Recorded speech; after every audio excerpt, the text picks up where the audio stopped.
না না, তা তো হবে না। চলো দুজনেই সামনে যাই। তুই দেখছি আমাকে বিপদে না ফেলে ছাড়বি না।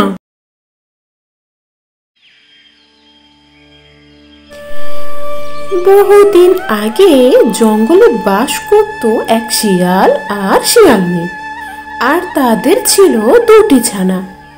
তারা জঙ্গলের খাবার খুঁজতে খুঁজতে অন্য আরেক জঙ্গলে চলে এলো। দেখতে দেখতে প্রায় সন্ধ্যা হয়ে গেল।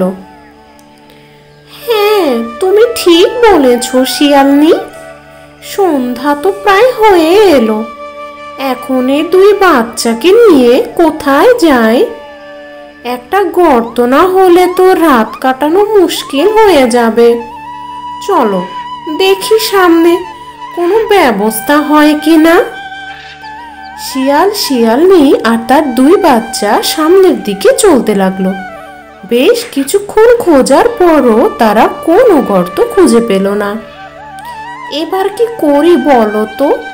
আশেপাশে তেমন কোনো গর্ত পেলাম না। কোথায় যাই এই বাচ্চাগুলোকে নিয়ে? বড্ড মুশকিলে পড়ে গেলাম তো। হতাশ হইও না, সামনে আর একটু চলো, দেখি কোনো গর্ত মেলে কিনা। তারা সবাই চলতে চলতে একসময় দেখলো একটা বিশাল গর্ত। ওগো, মনে হচ্ছে এটা বাঘের গর্ত। শেষে কিনা বাঘের গর্ত পেলাম। এখানে থাকলে তো আমাদের সবাইকে বাঘের পেটে যেতে হবে। তাই তো মনে হচ্ছে এটা বাঘের গর্ত। তাহলে এবার এবার কি হবে? আমি তো ভীষণ ক্লান্ত হয়ে গেছি। এক কদম হাঁটার শক্তিও নেই আমার। আর ছানাদের দেখেছো? তাদের ক্ষুধায় মুখ চোখ শুকিয়ে গেছে। হ্যাঁ, আচ্ছা চিন্তা করো না, আমাকে ঠান্ডা মাথায় ভাবতে দাও। হ্যাঁ, পেয়েছি। বুঝলে গিন্নি, আমরা ওই বাঘের গুহাতেই বাস করব। সে কি, তোমার কি মাথা খারাপ হয়েছে? শুনো শুনো, আমরা ভিতরে গেলে আমাদের শত্রু ওই বাঘ, আর জঙ্গলের বাইরে হাজার শত্রু। কিন্তু ওই বাঘ তো একাই 100। ওর সাথে কি আমরা পেরে উঠতে পারবো? চিন্তা করো না, বুদ্ধি থাকলে ঠিকই ব্যবস্থা হবে। তুমি দেখোই না ওই বাঘ বেটাকে কিভাবে জব্দ করি। চলো চলো, এখন আপাতত গুহার মধ্যেই যাই। আর শুনো, আমি যা বলবো তাই করবে, বুঝলে? কিন্তু খবরদার, গুহা থেকে একদম বের হবে না। এরপর শিয়াল আর শিয়ালনী তাদের বাচ্চাদের নিয়ে গর্তের ভিতর গেল। না, এত খোঁজাখুঁজি করেও একটাও শিকার পেলাম না। সন্ধ্যা হয়ে এলো। যাই, গুহায় ফিরে যাই। কালকে রেখে দেওয়া হরিণের মাংসই খেতে হবে। এ তল্লাটের জানোয়ারগুলো সব গেল কোথায়? কোথায় আর যাবে, সব তোমার পেটেই গেছে। না না, কি বলো তুমি? আমি কি অত খেতে পারি? হজম হয়ে গেছে তো, তাই মনে নেই। কই, তোকে তো খাইনি। তুই তো ঠিকই বেঁচে আছিস। ধরতে পারলে তো? ধরতে পারলেও খাবো না তোকে, কথা দিচ্ছি। আচ্ছা, তুই আমার একটা উপকার করে দিবি। কি উপকার শুনি? তুই তো কাছে থাকিস, দেখ তো দূর থেকে কোনো শিকার দেখতে পাচ্ছিস কিনা। না, এখন তো দেখছি না। দেখলে তোমায় খবর দিব। তাহলে আর কি করি? আজকের মতো গুহাতেই ফিরে যায়। বাঘ আসছে দেখে শিয়াল সেটা দূর থেকে দেখতে পেল। তোমার মনে আছে তো আমি যেমনটা বলেছিলাম? ওই বাঘ বেটা আসছে কিন্তু। হ্যাঁ হ্যাঁ, একদম মনে আছে। ওই বাঘ বেটাকে আসতে দাও, তারপর যা করার আমি করছি। এরপর বাঘ গুহার সামনে এসে পড়ল। শিয়ালনি, চিমটি কাটো, চিমটি কাটো, বাঘ আসছে। শিয়ালনি বাচ্চাদের চিমটি কাটতে লাগলো, আর বাচ্চা দুটো কান্না করতে লাগলো।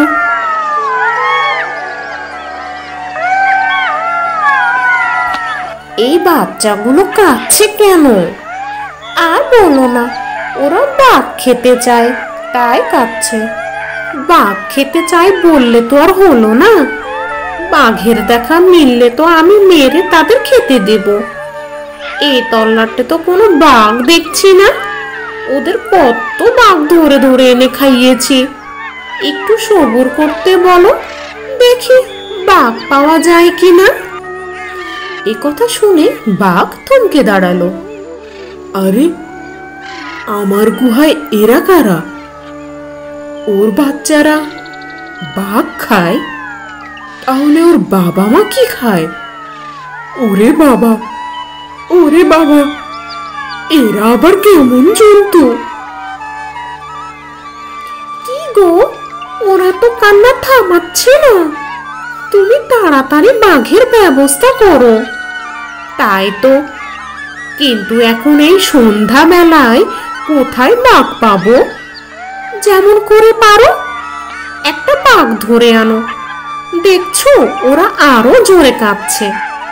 আচ্ছা আচ্ছা, দেখছি। ওরে বাবা রে, এবার তো বাইরে আসবে। এরা মনে হয় রাক্ষস খোকস।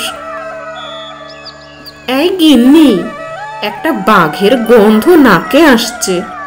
আমার ঝাপাংটা দাও তো, বাইরে গিয়ে খপাং করে ধরে নিয়ে আসি।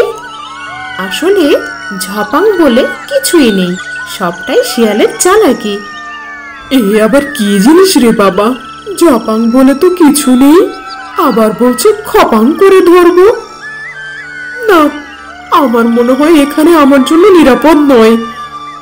আজ থেকে এই গুহা আমার নয়। প্রাণে বাঁচতে হলে এখান থেকে পালাই, প্রয়োজনে অন্য একটা গুহা খুঁজে নেওয়া যাবে। যাই বাবা, এক্ষুনি এখান থেকে পালাই।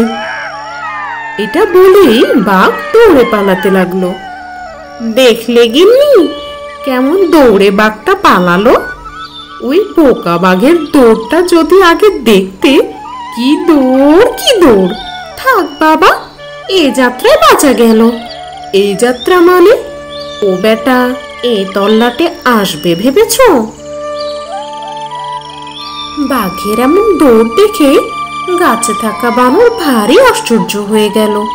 বাঘ মামা, ও বাঘ মামা, শিকার পেয়েছো? আর বলিস না, শিকার তো দূরে থাক, আমি নিজেই আরেকজনের শিকার হতে যাচ্ছিলাম। বলো কি? হ্যাঁ, বলছি কি, আর একটু হলে চপাং দিয়ে কপাং করে ধরে ফেলতো, তাই পালাচ্ছি। তোমায় ধরে খাবে এরকম জানোয়ার এই জঙ্গলে আছে নাকি? তা কেমন দেখতে গো? আমি তো দেখিনি, খালি কথা শুনেছি। ওদের বাচ্চারা বাঘ খাবে বলে আবদার করছিল। কোনো রাক্ষস হবে মনে হয়। আমার কেমন যেন সন্দেহ হচ্ছে, কেউ তোমায় নিশ্চয় বোকা বানাচ্ছে মামা। চলো তো একবার গিয়ে দেখি। না বাবা, দেখে কাজ নেই, শেষে ঝপাং দিয়ে খপাং করে ধরে ফেলবে। অত ভয় করলে চলবে? তুমি না বাঘ, তোমার পিঠে চড়ে আমি যাব। চলো চলো। এরপর বানর বাঘের পিঠে চড়ে গুহার দিকে রওনা হলো। বানর ভাই, আমি আর এগোবো না, তুই নিজে গিয়ে দেখ না। বাহ, তুমি যাবে না? তোমার জন্য প্রাণের মায়া না করে এলাম, আর এখন বলছো তুমি যাবে না? না না, তা তো হবে না। চলো দুজনেই সামনে যাই। তুই দেখছি আমাকে বিপদে না ফেলে ছাড়বি না। এইদিকে শিয়াল দেখলো বাঘের পিঠে করে বানরও আসছে। ও গিন্নি, ওরা দেখছি আবার আসছে। তুমি বাচ্চাদের আবার চিমটি কাটো। শিয়ালনি আবার বাচ্চাদের চিমটি কাটতে লাগলো, আর বাচ্চারা চিৎকার করে কাঁদতে লাগলো। ওই শুনছিস? আরে এতে ভয় পাওয়ার কি আছে? গিন্নি, ওদের থামতে বলো। আমি বানরকে পাঠিয়েছি, বাঘকে ভুলিয়ে ভালিয়ে নিয়ে আসবে। এখন ছপাং দিয়ে খপাং করে বাঘকে ধরা যাবে।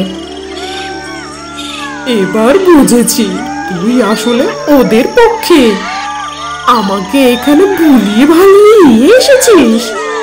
আমি তো মরবো, তার আগে তোকেই মারবো। শুনো শুনো মামা, তুমি আমাকে ভুল বুঝছো। এই বলে বানর দিল দৌড়, আর তার পিছে পিছে বাঘ। থাম, তুই কোথায় যাচ্ছিস? এদিকে শিয়াল চালাকি করে ভীষণ আনন্দিত। বুঝছো গিন্নি, বাঘ আর কোনো দিন এই মুখে হবে না। ওই বেটা বাদর, ওকেও খুব জব্দ করেছি।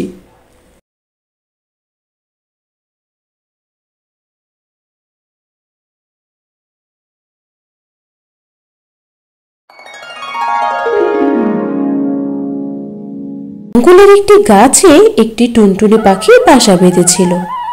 সে সুন্দর এবং ফুটফুটে দুটি ছানা নিয়ে সুন্দর দিন কাটাচ্ছিল।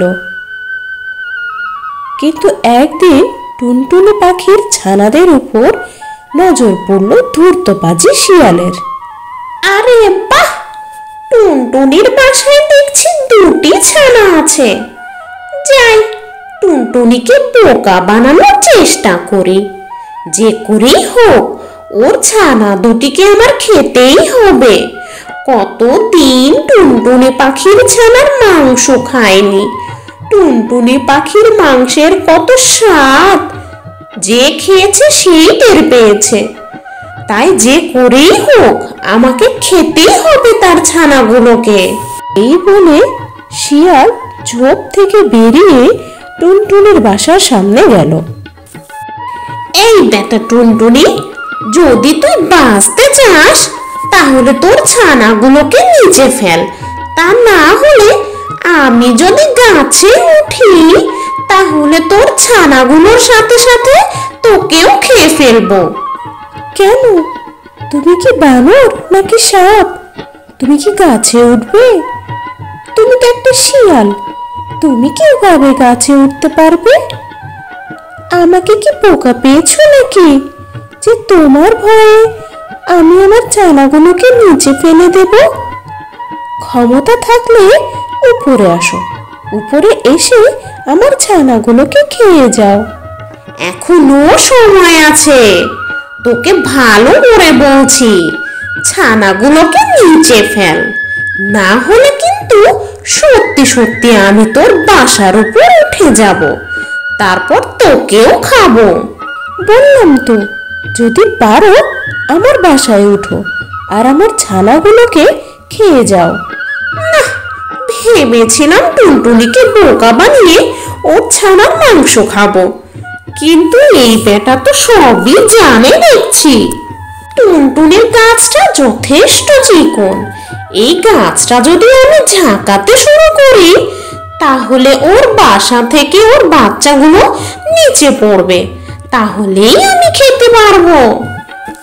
এই বলে শিয়াল টুনির গাছটি ঝাঁকাতে শুরু করলো।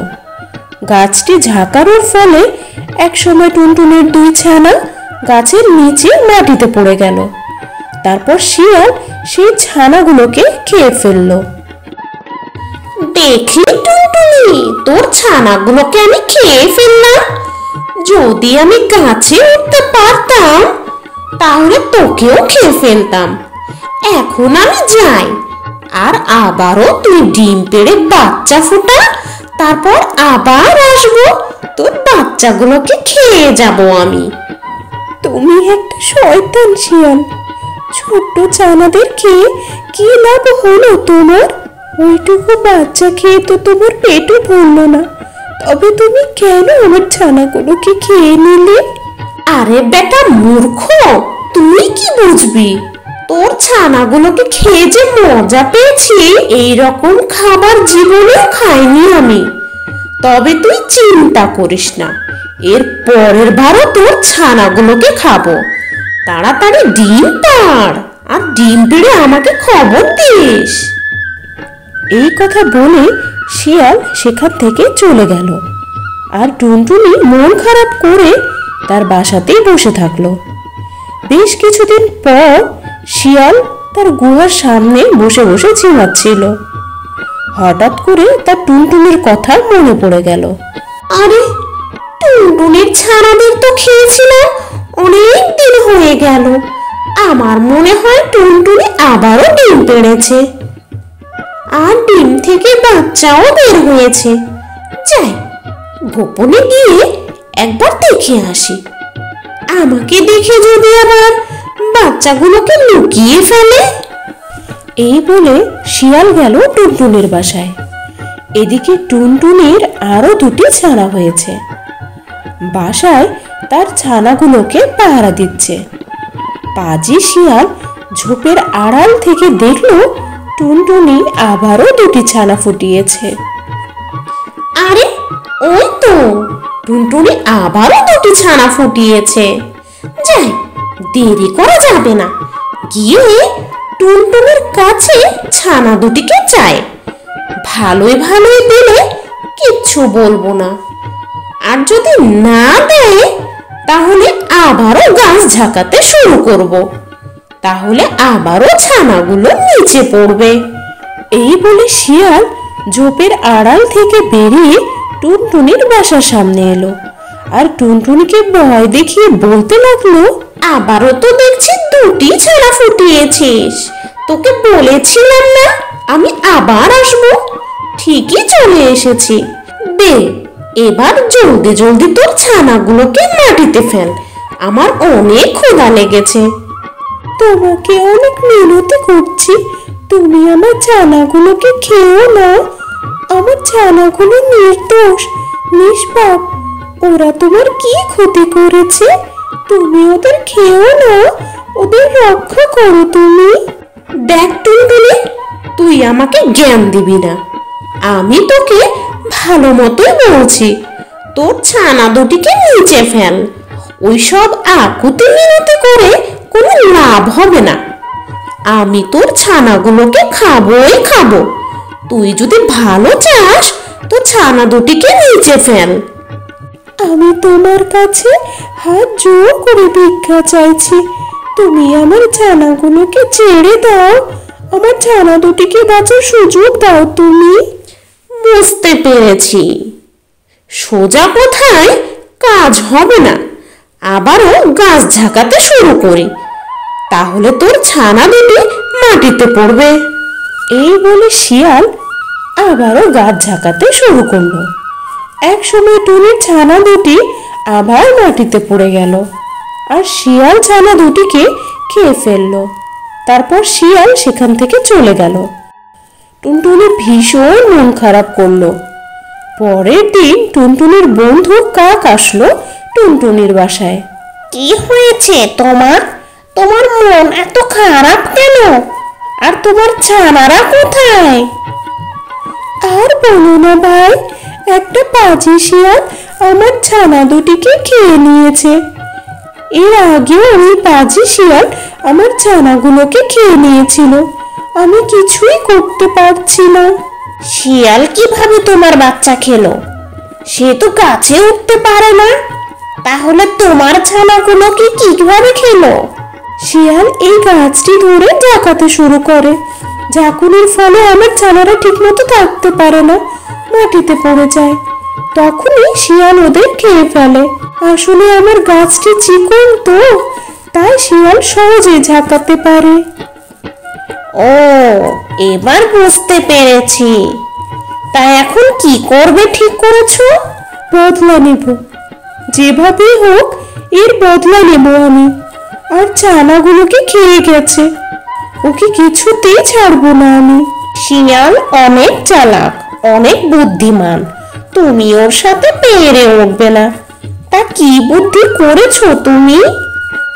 ওই শিয়ালকে যখন সামনে পাবো তখন ওর মাথায় ঠোকরাতে ঠোকরাতে ছিদ্র করে ফেলবো, তাহলে ওই ব্যাটা শিয়ালের চরম শিক্ষা হবে। আরে বোকার মতো কথা বলছো কেন? যখন ওর মাথায় ঠোকরাতে যাবে তখনই তো ও তোমাকে কামড়ে ধরবে, তখন তোমাকেও খেয়ে ফেলবে।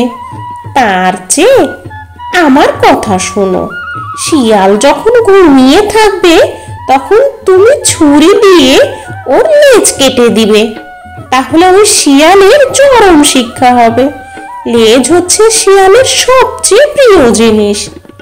তুমি যদি ওর লেজ কেটে দাও তাহলে সে লজ্জাতেই মারা যাবে। ঠিক বলেছ, এই কাজটি করতে হবে। শিয়ালের লেজ কেটে দিলে সে আর কোনো মতেই মুখ দেখাতে পারবে না, তাহলে সুযোগের অপেক্ষায় থাকতে হবে। এই বুদ্ধি দিয়ে কাক সেখান থেকে চলে যায়। আমার বন্ধু কাক সঠিক বুদ্ধি দিয়েছে, তার লেজ কাটলে সে আর লজ্জায় জঙ্গলে আসতে পারবে না। এখন আমাকে একটা ছুরির ব্যবস্থা করতে হবে, তারপর লেজ কেটে দিব, তাহলেই শিয়ালের হবে উচিত শিক্ষা। এই বলে টুনি একটা ছুরির ব্যবস্থা করতে উড়ে চলে যায়। শিয়াল তার গুহার সামনে মজা করে ঘুমাচ্ছিল, তখনই টুনটুনি একটি ছুরি নিয়ে সেখানে হাজির হলো এবং চুপিসারে শিয়ালের লেজ কেটে দিল। শিয়ালের ঘুম ভেঙে গেলে টুনটুনি সেখান থেকে জলদি চলে গেল। হায় হায়, এ কি হলো, এ কি হলো আমার? আমার লেজের এই অবস্থা কেন হলো? ওরে বাবা রে, কি যন্ত্রণা রে! ওই বদমাস টুনটুনি, আমার লেজ কেটে দিয়েছিস। আমি মরে গেলাম রে। এখন আমার কি হবে? লেজ ছাড়া আমি কি করে জঙ্গলে ঘুরবো? মান সম্মান তো সবই গেল রে। লেজ ছাড়া আমাকে কেমন দেখতে লাগবে? আমার তো সব কিছুই